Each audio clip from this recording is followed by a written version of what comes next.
Yes, Mantosi njani? Ngiyaphila. Ngiyaphila. Ubani engikhuluma naye? Umato.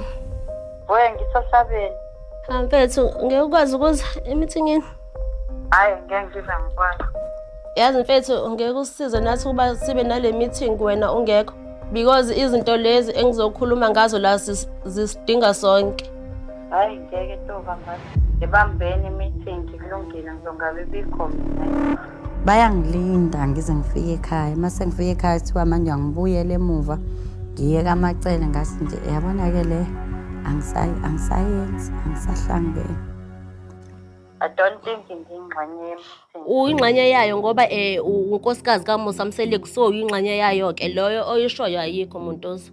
Oh, hayi, ngeke ngiphume. Mina ngiyagana nje, ngigana indoda ekipitile. Angikwazi mina ukuya emzini ngoba indoda ikipitile njengoba seyingichazela manje.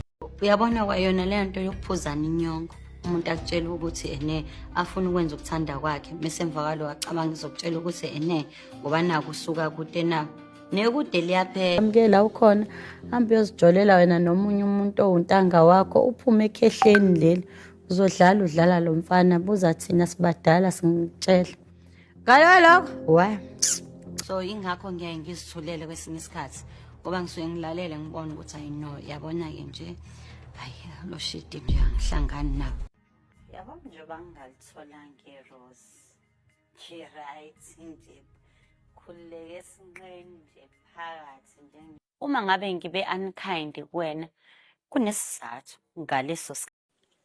Hayi umayeni hayi cha unawo ama-delusional moments kodwa naye bese kephendula ufone ethi ngikhuluma nobani azi kahle. Ayizwa kahle nje le voice.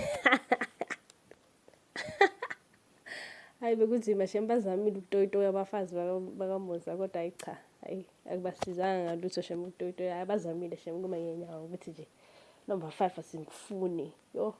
Hayi this moment la sipholile ekhanda uphole engqondweni yena. Akafuni indaba zama-meeting. Hey mayeni.